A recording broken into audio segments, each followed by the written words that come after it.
Ce sont des leçons fondamentales de mathématiques pour bien comprendre la partie électronique digitale. Méthode de Kinmac-Kluskey et comparaison avec la méthode de Carnot. 4. Méthode de Kinmac-Kluskey. Bien que peu employée, nous devons quand même citer une méthode différente de celle des tableaux de Carnot pour la simplification des fonctions de plusieurs variables. Il s'agit d'une méthode imaginée par le mathématicien américain W.V. Kin et remodelée par son compatriote le Dr Edward J. McCluskey Jr. dans une thèse de doctorat qu'il présenta au MIT, Massachusetts Institute of Technology, en juin 1956. 4.1. Description de la méthode. Pour examiner cette méthode, nous prendrons un exemple à 4 variables. Partons de la table de vérité de la fonction f, a, b, c, d, qui est donnée à la figure 54. Nous pouvons constater que la fonction f est vraie, égale à 1, pour 11 combinaisons des variables a, b, c et d. Donnons comme nom à chacune de ces combinaisons la valeur décimale qui correspond au code binaire formé par les variables a, b, c, d en considérant que a est le bit de poids fort et d le bit de poids faible. Exemple. 0,110 égale à barre BCD bar, nous l'appellerons la combinaison 6 puisque 0,110 en binaire équivaut à 6 en décimale. Si nous récapitulons, la fonction f est donc la somme des combinaisons résumées figure 55. Cette liste peut être récapitulée de la façon suivante. À partir de cette liste de combinaisons commence réellement la méthode de Kinmac-Kluskey.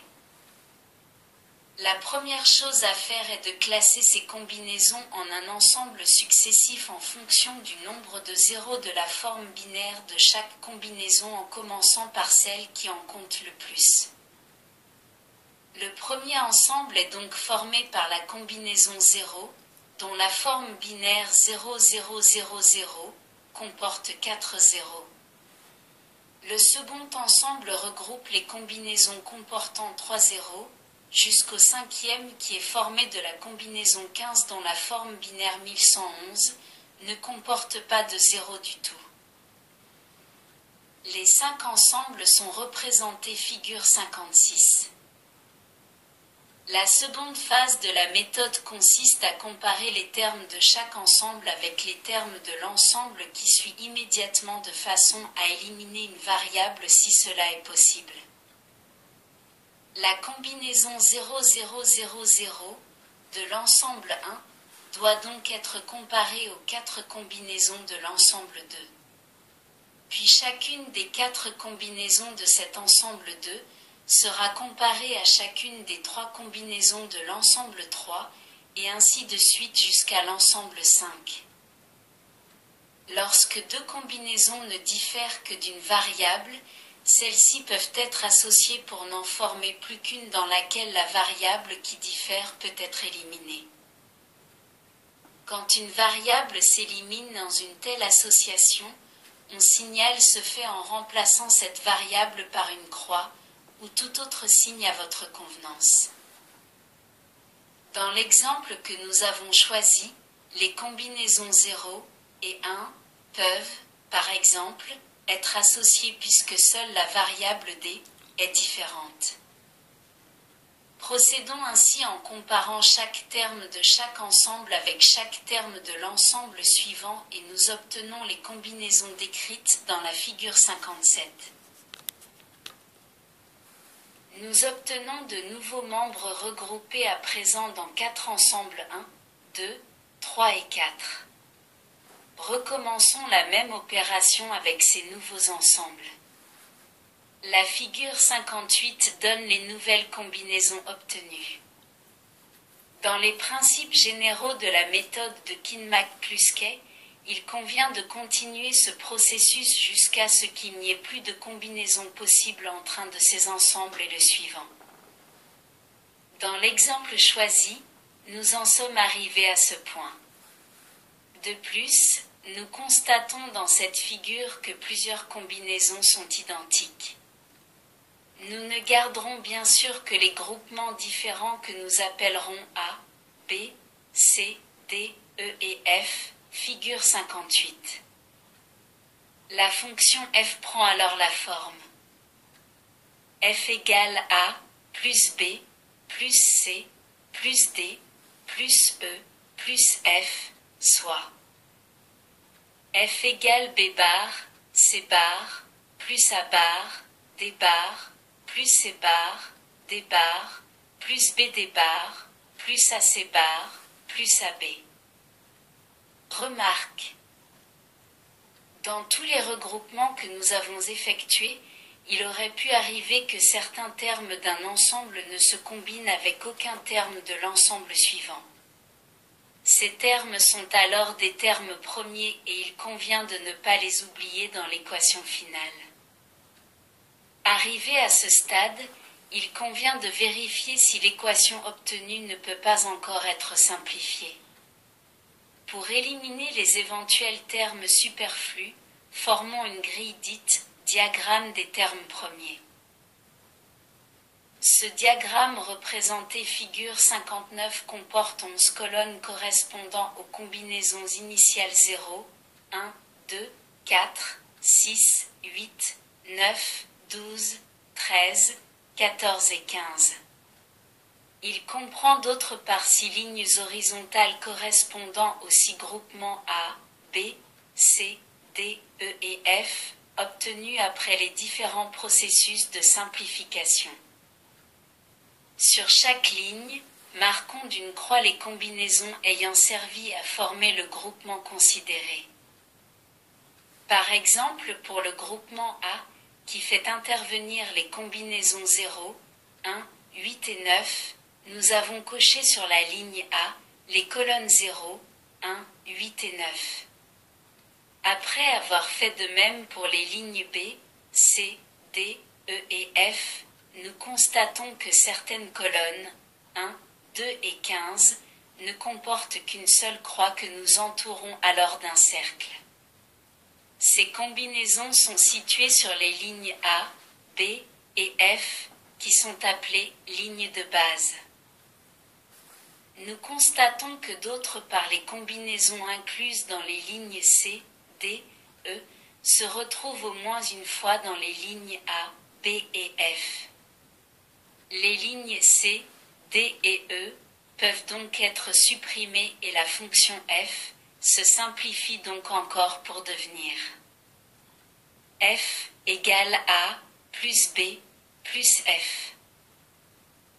F égale B bar, C bar, plus A bar, D bar, plus AB. 4.2. Comparaison avec la méthode de Carnot. À titre de comparaison, effectuons le même exercice par la méthode des tableaux de Carnot. À l'aide de la table de vérité rappelée figure 60A, établissons le tableau de Carnot correspondant, figure 60B. Les regroupements effectués dans ce tableau, cerclés de rouge dans la figure, donnent immédiatement la solution. F égale 1, plus 2, plus 3. F égale plus B bar, C bar, A bar, D bar, plus AB. On retrouve le même résultat que précédemment. Conclusion. À la lumière de cet exemple, résolu d'une part avec la méthode de Kinmack-Kluskay, d'autre part grâce à un tableau de Carnot, il apparaît que la seconde est nettement plus simple, rapide et séduisante que la première. Ceci explique que cette première méthode soit quasiment inemployée. Nous ne nous étendrons pas davantage sur elle. Précisons toutefois à sa décharge que cette méthode de Kinmac-Kluske s'applique quel que soit le nombre de variables alors que la méthode des tableaux de Carnot se complique notablement lorsque le nombre de variables augmente et devient supérieur à 6 ou 7. 5. Synthèse. Dans ce chapitre appelé synthèse, nous allons faire un rappel de toutes les notions importantes nécessaires à l'étude et à la réalisation de circuits et de schémas d'électronique logique combinatoire puisque la logique combinatoire a été l'objet de notre préoccupation dans les 3 premières théories.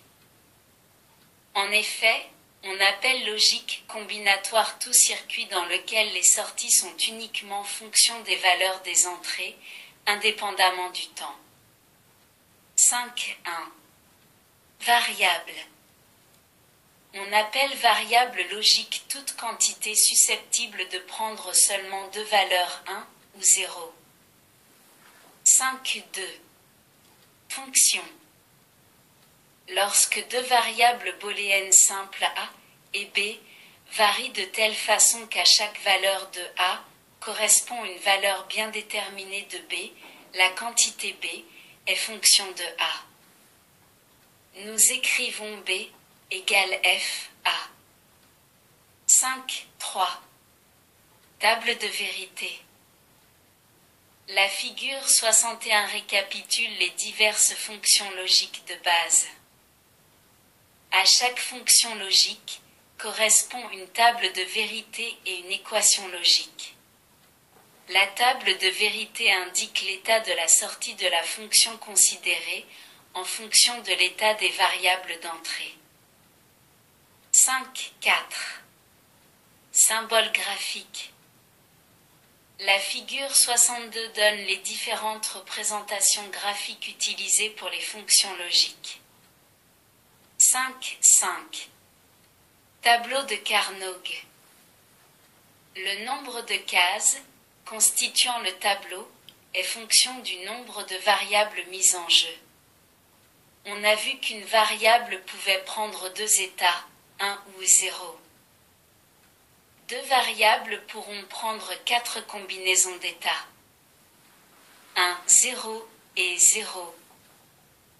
2, 0 et 1. 3, 1 et 0. 4, 1 et 1. Le nombre de combinaisons possibles est donné par la formule x égale 2 puissance n, avec n, égale nombre de variables. 5.5. 1. Tableau de Carnot à une seule variable. Exemple, fonction oui, x égale a. L'état électrique de S n'est fonction que de A. On a x égale 2 puissance 1 égale 2 cases. La figure 63 donne le tableau de Carnot de cette fonction. 5.5. 2. Tableau de Carnot à 2 variables. La figure 64 donne la configuration du tableau de Carnot dans le cas de 2 variables. Exemple, S égale A plus B, x égale 2 puissance 2 égale 4 cases. A. Repérage des 2 variables. L'état 1 d'une variable occupe la moitié des cases. L'état 0 d'une variable occupe l'autre moitié, figure 65. B. Repérage d'une somme de 2 variables. Cette somme est représentée par l'ensemble des cases appartenant aux 2 variables. Le repérage se fera par des 0 et des 1 qui ont la même signification que dans les tables de vérité, soit S égale A plus B. La figure 66 donne la table de vérité et le tableau de Carnot correspondant. C. Repérage d'un produit de 2 variables. Ce produit est représenté par l'ensemble des cases communes aux 2 variables comme pour les cercles de lait, soit S égale A et B. La figure 67 donne la table de vérité et le tableau de Carnot correspondant. D. Repérage d'une fonction quelconque à deux variables. Soit S égale A, B bar plus A bar B, la figure 68 donne le tableau de Carnot correspondant. On repère d'abord le produit A, B bar, puis le produit A bar, B. 5, 5. 3. Tableau de Carnot à trois variables. X égale 2 puissance 3 égale 8 cases.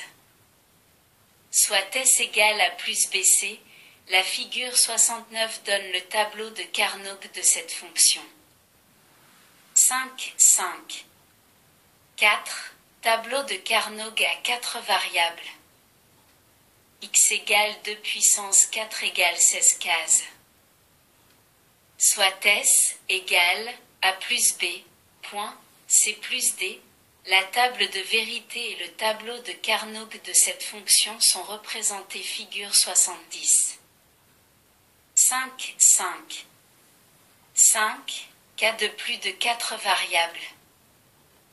On utilise plusieurs tableaux de Carnot à 4 variables que l'on superpose. Leur nombre double à chaque fois que l'on ajoute une nouvelle variable au-delà de 4. Exemple, 4 variables égale un tableau. 5 variables égale 2 tableaux. 6 variables égale 4 tableaux. 7 variables égale 8 tableaux. On peut également employer la méthode de McCluskey vue précédemment. 5, 6. Simplification des fonctions. La représentation des fonctions sur un tableau de Carnot permet de déceler rapidement des simplifications. 5, 6. 1. Règle. L'équation minimale sera obtenue en pratiquant les groupements maximaux par puissance de 2, 2, 4, 8 cases, de cases adjacentes. L'expression d'un groupement contient uniquement les variables qui ne changent pas d'état, figure 71. Autre type de groupement possible. Il faut considérer le tableau de la figure 72 comme pouvant se rouler sur lui-même pour se rejoindre sur les lignes AB et CD ou sur les lignes AC et BD. Seule la surface d'un tore pourrait rendre cette image, figure 72b. Quand les groupements sont réalisés, on en déduit les équations minimales. 5, 6. 2. Exemple. Soit la fonction S égale à plus AB, dont la figure 73 donne le tableau de Carnot. L'équation déduite du groupement est S égale A est la seule variable qui dans ce groupement ne change pas d'état. Simplifier la fonction, L égale à bar, B bar, plus AB bar, plus A bar B. La figure 74 donne les tableaux de Carnot correspondants. L'équation simplifiée est donc L égale à bar, plus B bar. Simplifier la fonction, L égale BD plus B bar, C bar, D bar, plus AB bar, CD plus B bar, C plus ABC, D bar. La figure 75 donne les tableaux de Carnot correspondants. D'où l'équation simplifiée. L égale à C plus BD plus B bar, D bar. 5, 7. Théorème de De Morgan. Premier théorème. Le complément d'une somme est égal au produit de chacun de ses termes complémentés. Ainsi, le complément de A plus B est A bar point B bar. On écrit A bar ou B bar égale A bar et B bar. Deuxième théorème. Le complément d'un produit est égal à la somme de chacun de ses termes complémentés. Ainsi, le complément de A.B est A bar plus B bar.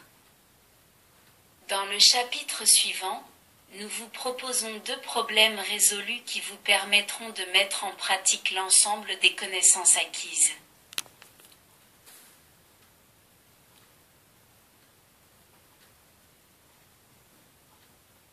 Merci de votre écoute. À bientôt.